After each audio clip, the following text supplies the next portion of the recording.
حالت میں آئیں گے فَيُحْمِلُونَ عَلَىٰ نُجُبٍ مِّن نُّورٍ کہ ان کے سر پر وہ نور کی سواریوں پر آئیں گے، نور کی سواریوں پر آئیں گے. کیسی صورت میں؟ وَعَلَىٰ رُؤُوسِهِمْ تَاجُ الْكَرَامَةِ کہ ان کے سروں پر کرامت کا تاج ہوگا، ان کے سروں پر کیا کرامت کا تاج ہوگا. گویا وہی وہاں پر روز قیامت انہی کو بلایا جائے گا اور انہی کو نور کی سواریوں پر سوار کیا جائے گا جنہوں نے دنیا میں اللہ کے لیے روزے رکھے ہوں گے. کیوں؟ اس لیے کہ روزے صرف اللہ کے لیے ہی رکھے جاتے ہیں، اللہ کے لیے ہی رکھے جاتے ہیں. کیوں؟ اس لیے کہ دوسرے حدیث میں ملتا ہے کہ دوسرے حدیث میں ملتا ہے، حدیث قدسی میں ملتا ہے کہ پروردگار عالم کہہ رہا ہے الصوم لی وانا اجزی بی، یہ روزہ میرے لیے ہے، کسی اور کے لیے نہیں ہے. وانا اجزی بی، یہ وہ عبادت ہے جس میں کوئی ریاکاری نہیں ہوتی ہے، جس میں کوئی ریاکاری نہیں ہوتی ہے، جس میں دکھاوا نہیں ہوتا ہے. اس لیے کہ ہم نے صبح سے لے کر شام تک کھانا چھوڑ دیا ہے، کوئی کسی کو نہیں معلوم کہ ہم نے کھانا کھایا کہ نہیں کھایا، کسی کو نہیں معلوم، کسی کو نہیں معلوم. لہذا اس میں کوئی ریاکاری نہیں ہو سکتی. اگر ہم نماز پڑھے، مسجد میں جا کر نماز پڑھیں گے، دو چار لوگ ہو سکتا ہے دیکھ لے، دو چار لوگ ہو سکتا ہے دیکھ لے. اگر ہم مسجد میں نہ پڑھے، کہیں اور کسی اور کے گھر میں نماز پڑھے، ہو سکتا ہے کوئی دیکھ لے، ہو سکتا ہے ہمارے دل میں یہ وسوسہ شیطان پیدا کرے، دیکھو یہ مجھے دیکھ رہا ہے، شاید یہ سمجھ رہا ہے کہ میں بہت بڑا نمازی ہوں. گویا شیطان نے اگر ہمارے دل میں وسوسہ پیدا کیا ہے تو اس کا مطلب یہ ہے کہ اگر ہم نماز بھی پڑھ رہے ہیں تو نماز میں بھی یہ خطرہ ہے کہ شیطان بے خاطر ریاکاری کا خطرہ ہے. لیکن روزے کی حالت میں ریاکاری کا خطرہ نہیں ہے. یہ وہ عبادت ہے جو خالصتاً للہ ہوتی ہے، صرف اللہ کے لیے ہوتی ہے. لہذا جیسے کہ اس حدیث میں بیان ہوتا ہے، حدیث قدسی میں الصوم لی وانا اجزی بی، یہ روزہ صرف اللہ کے لیے ہے اور اللہ ہی اس روزے کا اجر دینے والا ہے. کس صورت میں اللہ اجر دے گا؟ روز قیامت جب آواز آئے گی کہاں ہے میرے مہمان، تو اس صورت میں وہ مہمان لائے جائیں گے، نور کی سواریوں پر ان کو سوار کیا جائے گا اور اس کے ساتھ ساتھ نور کی سواریوں پر سوار کرنے کے بعد ان کے سروں پر کرامت کا تاج ہوگا، ان کے سروں پر کرامت کا تاج ہوگا. کرامت کا مطلب کیا ہے؟ کرامت کوئی معمولی شے نہیں ہے. ہمارے یہاں جو ہے کہتے فلاں شخص جو ہے بہت بڑا کرامت والا ہے، اس کے اندر کون سی کرامت ہے؟ مثلا کہتے فلاں پیر جو ہے، پیر صاحب جو ہے بڑے کرامت والے ہیں. ہم جب اس سے سوال کرتے ہیں اس کے اندر کون سی کرامت ہے، کہتے اس کے اندر یہ کرامت ہے کہ اس پیر صاحب نے ایک چلہ کاٹا ہے. کہتے اس نے چلہ کاٹا ہے، 40 دن چلہ نکالا ہے، تو کہتے وہ کرامت والے ہو گئے. چلہ کاٹنے کی وجہ سے کیا ہے؟ کرامت والے ہو گئے. لیکن یہ حقیقی کرامت نہیں ہے. کرامت وہ ہے کہ جو کرامت پروردگار عالم جب کسی کو کرامت دے دیتا ہے، جب کسی کو کرامت دے دیتا ہے، پھر وہ ایسے کام کرتا ہے جو انسانی عقل سے باہر ہوتے ہیں. مثلا اگر انسان کو، اگر اللہ کسی کو صاحب کرامت بنا دے تو پھر وہ پانی کے اوپر چلنے لگتا ہے، پھر وہ پانی کے اوپر چلنے لگتا ہے، پھر وہ ہوا کے دوش کے اوپر چلنے لگتا ہے، پھر وہ ہوا کے دوش کے اوپر چلنے لگتا ہے. تو ہم کہتے ہیں یہ صاحب کرامت ہے، یہ صاحب کرامت ہے. پھر وہ چراغ کو پانی پر جلا دیتا ہے، ہم کہتے ہیں یہ صاحب کرامت ہے، ہم کہتے ہیں یہ صاحب کرامت ہے. پھر وہ ڈوبتے ہوئے سورج کو واپس لاتا ہے، ڈوبتے ہوئے سورج کو واپس لاتا ہے. تو یہ ہے اللہ کے یہاں صاحب کرامت وہ ہے. اور حقیقت میں صاحب کرامت وہی ہے کہ جو وہ ایسا کام کرے کہ لوگ حیرت میں پڑ جائیں، لوگ حیرت میں پڑ جائیں، اور انسانی عقل کے خلاف وہ کام کرے جو انسانی عقل میں آنے والا نہ ہو. ایسا کام کرے جو انسان کی توان سے باہر ہو، ایسا کام کرے.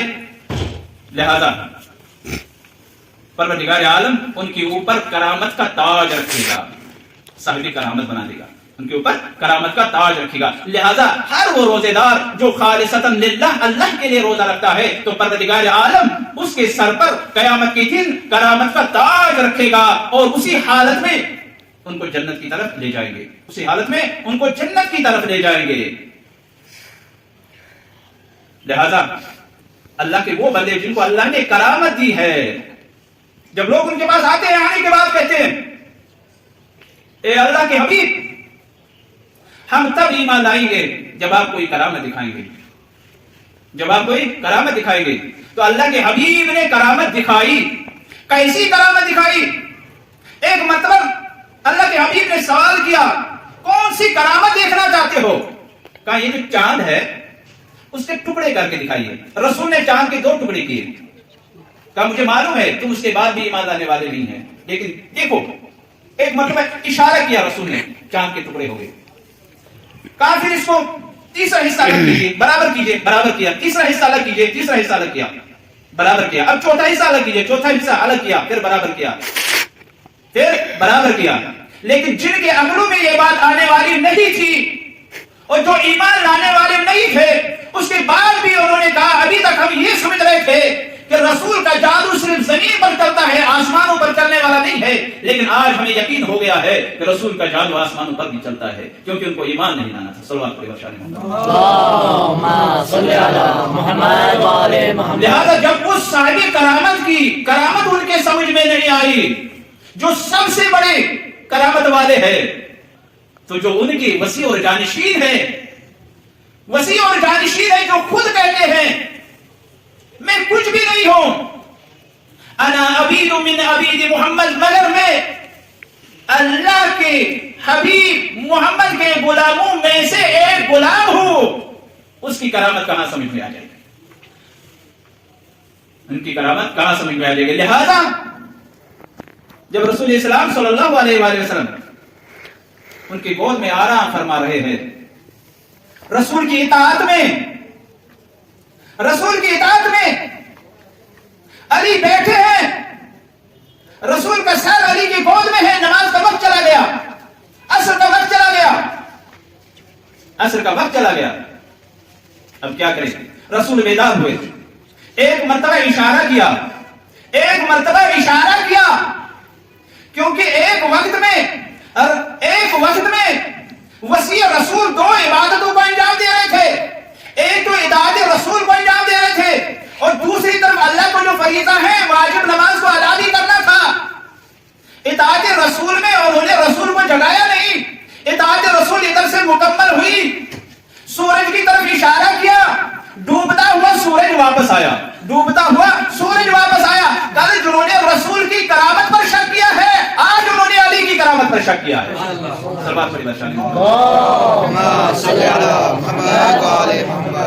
آج انہوں نے علی کی کرامت پر شک کیا ہے. وہ پہلے سے شک کرتے چلے آ رہے تھے، لہذا آج انہوں نے علی کی کرامت پر شک کیا ہے. لہذا ان کے سمجھ میں نہیں آنے والا ہے کہ اللہ روزے داروں کے اوپر کرامت کا تاج رکھے گا، یعنی وہ صاحبی کرامت ہو جائیں گے. وہ بھی پھر ایسا کام کر سکتے ہیں جیسا کام انہوں نے کیا ہے، جن کو انہوں نے صاحبی کرامت بنایا ہے. لہذا معتمد عباسی کے سپاہی جب امام وقت کا پیچھا کر رہے ہیں، امام وقت سردار میں چلے گئے. اب وہ یہ سوچ رہے کہ سردار ہے، اب جائے گی کہاں؟ آگے راستہ نہیں ہے، پیچھے ہم ہیں، آگے راستہ نہیں ہے، کہاں جائیں گے؟ پکڑ لیں گے سردار میں. لیکن ان کو نہیں معلوم کہ ہم کس کا پیچھا کر رہے ہیں. یہ وہ ہے کہ جس کو اللہ نے صاحب کرامت بنایا ہے. ماشاءاللہ، سبحان اللہ. صاحب کرامت بنایا ہے. یہ وہ کام کر سکتے ہیں جو ہمارے عقلوں میں آنے والا نہیں ہے. اس لیے کرامت ہے ہی اس چیز کا نام جو عقل میں آنے والا نہیں ہے. جو چیز عقل میں آنے والی نہیں ہے، اس چیز کا نام کرامت ہے. اور وہ اس چیز کا نام کرامت ہے جو چیز ہمارے توان سے باہر ہے. لہذا آگے دیکھا کہ سردار کا دروازہ کھل گیا، اتنا بڑا دروازہ کھل گیا کہ پورا لشکر وہاں سے جا سکتا ہے، پورا لشکر وہاں سے داخل ہو سکتا ہے. اب آگے بڑھے، دیکھا کہ امام وقت آگے جا رہے ہیں، دروازہ کھل گیا. جب دروازہ کھل گیا تو آگے کیا دیکھا؟ بہت بڑا سمندر ہے، سمندر ہے. ایک مرتبہ صاحب کرامت چلنے لگے. جب پانی کے اوپر پیر رکھنے لگے، ایک پیر رکھا وہ پیچھے دیکھ رہے ہیں، دوسرا پیر رکھا وہ پیچھے دیکھ رہے ہیں، تیسرا پیر رکھا وہ پیچھے دیکھ رہے ہیں. یہاں تک کہ دیکھا جب 100 میٹر آگے چلے گئے، اس کے بعد یہ سمجھنے لگے جب یہ جا سکتے ہیں شاید ہم بھی جا سکتے ہیں، چلو ہم بھی کوشش کرتے ہیں. ایک مرتبہ پانی میں پیر رکھا، آگے والے سردار نے جب پانی میں پیر رکھا، دوسرے نے اس کے پیچھے پانی میں پیر رکھا. جب آگے والا ڈوبنے لگا، پیچھے والے نے دیکھا آگے والا تو ڈوب رہا ہے، لہذا آگے والے کو چھوڑ کر پیچھے واپس آ گیا. یہ تمہاری بس کی بات نہیں ہے. اللہ نے بتا دیا ہے یہ میرا وہ نمائندہ ہے جس کو میں نے صاحب کرامت بنایا ہے. یہ تمہاری بس کی بات نہیں ہے. یہ وہی پانی کے اوپر وہی چل سکتا ہے، یہ کام وہی انجام دے سکتا ہے، پانی کے اوپر وہی چل سکتا ہے جس کو میں نے صاحب کرامت بنایا ہے. ہے، لہذا تمہاری بس کی بات نہیں ہے۔ امام وقت امام مہدی علیہ الصلوۃ والسلام پانی کے اوپر چلتے گئے، لہذا وہاں سرداب تک انہوں نے پوری لشکر بھیج دی تھی، لشکر جمع ہو گیا، سرداب کے باہر بھی لشکر جمع ہو گیا، لیکن جو صاحب کرامت امام تھے، امام وقت تھے، وہ ان کو نہیں ملے۔ لہذا پروردگار عالم کا اعلان ہے، جب قیامت کی دن آواز آئے گی این اضیاف اللہ، کہاں ہے اللہ کے مہمان، تو روزے دار آ جائیں گے، اس حالت میں آئیں گے کہ ان کے نور کی سواری پر سوار ہوں گے اور سروں پر تاج کرامت ہوگا، سروں پر تاج کرامت ہوگا۔ دنیا میں کوئی ایسی کرامت نہیں رکھتا، لہذا آخرت میں وہ روزے دار جنہوں نے دنیا میں اللہ کے لیے روزے رکھے ہیں، پروردگار عالم ان کو قیامت کے دن صاحب کرامت بنا دے گا۔ اس سے بڑا اور کیا اعزاز ملنا چاہیے ایک روزے دار کو؟ اس سے بڑھ کے بھی کوئی اعزاز ہے کہ اللہ ان کو صاحب کرامت بنا دے۔ لہذا وہ صاحب کرامت جس کی بھی شہادت کی تاریخ کل گزری ہے، کل شہادت کی تاریخ گزری ہے۔ آپ کی شہادت کے پس منظر میں اس کے پس منظر میں ایک دو باتیں، اس کے بعد میں مسائل کی طرف آؤں گا۔ جنگ جمل کے بعد جنگی صفین ہوا، جنگی صفین میں معاویہ کی شکست ہوئی، لیکن پھر ہمارے آس کی مکاری کام کر گئی، یہاں تک کہ حکمین کا فیصلہ ہوا۔ حکمین کا فیصلہ ہوا، اس میں بھی فیصلہ معاویہ کے حق میں ہوا، جیتی ہوئی جنگ جو ہے ہار میں بدل گئی، لیکن جو فیصلہ ہوا علی علیہ الصلوۃ والسلام اس فیصلے پر برقرار رہے، اور جو آپ کے حقیقی چاہنے والے ہیں وہ اس فیصلے پر برقرار رہے علی کے فرمان کے مطابق، علی علیہ السلام کے فرمان کے مطابق۔ بعض لوگ، بعض منافقین، بعض لوگ جو علی علیہ السلام کے لشکر میں تھے، لیکن انہوں نے امام کو سمجھا نہیں تھا، اس لیے کہ امام نے اس وقت بھی سمجھایا تھا جب نیزوں پر قرآن کو بلند کیا۔ تم جو قرآن دیکھ رہے ہو یہ کھالوں پر سیاہی کے سوا کچھ نہیں ہے، تمہارا امام سامنے ہے، یہ قرآن ثابت ہے، یہ قرآن ثابت ہے، قرآن ناطق تمہارے سامنے ہے، بولتا ہوا قرآن تمہارے سامنے ہے۔ یہ دھوکا ہے، یہ تم کو دھوکا دے رہے ہیں۔ اس وقت بھی انہوں نے نہیں مانا۔ جب حکمین کا فیصلہ ہو گیا تو علی علیہ الصلوۃ والسلام نے کہا اب ہم اس کے خلاف نہیں کریں گے، ہم اس فیصلے کے خلاف نہیں ہو جائیں گے۔ لہذا جو علی کے حقیقی چاہنے والے تھے، جنہوں نے امام کو سمجھا تھا، جو امام علی علیہ الصلوۃ والسلام جن کو معرفت تھی، جنہوں نے امامت کو سمجھا تھا، جنہوں نے حالیہ برحق کو سمجھا تھا، انہوں نے بھی تسلیم کیا۔ اس میں سے کچھ لوگ جنہوں نے تسلیم نہیں کیا وہ وہاں سے چلے گئے اور نہروان میں پہنچ گئے۔ پھر نہروان کا فتنہ ختم کرنے کے لیے علی علیہ الصلوۃ والسلام کو ان کے ساتھ جنگ کرنی پڑی، یہاں تک کہ جو 12,000 افراد تھے آخر میں 4,000 بچے۔ پھر جنگ ہوئی، ان میں 9 افراد بچے، باقی سارے کے سارے تحقیق ہو گئے، باقی سارے کے سارے تحقیق ہو گئے۔ یہ جنگ بھی تمام ہوئی، جنگ نہروان بھی تمام ہوئی۔ اس کے بعد معاویہ نے پھر اپنی حکومت کو مضبوط کیا۔ اب وہ امام علی علیہ الصلوۃ والسلام کے خلاف لوگوں کو اکسا رہے ہیں، اب وہ مضبوط ہو گیا ہے، اب اس کے من میں جو آ رہا ہے کر رہا ہے، جو آ رہا ہے کر رہا ہے۔ اس کے بعد امام علی علیہ الصلوۃ والسلام نے دیکھا کہ اس فتنے کو ختم کرنا پڑے گا، ختم کرنا پڑے گا۔ لہذا امام علی علیہ الصلوۃ والسلام نے جب دیکھا کہ مصر میں اپنی طرف سے اپنا گورنر بنا کر مالک اشتر کو بھیجا، کیونکہ امام علی علیہ السلام کو یہ خبر ملی تھی کہ مصر پر معاویہ حملہ کروانے والا ہے۔ مالک اشتر کو بھیجا، مالک اشتر کو راستے میں زہر دلوایا، راستے میں ایک زمیندار کو 20 سال کا خراج معاف کر کے اس کے بدلے میں اس سے کہا گیا کہ تم مالک اشتر کو راستے میں زہر دے دو۔ مالک اشتر کو افطار کے بہانے زہر دیا گیا، مالک اشتر شہید ہو گئے، مصر پر حملہ ہو گیا۔ محمد ابن ابی بکر کو زندہ پکڑا گیا، آپ کے ساتھیوں کو شہید کیا گیا اور آپ کو گدھے کے کھال میں ڈالا گیا۔ عمر عاص اور معاویہ نے، عمر عاص نے اس کو گدھے کی کھال میں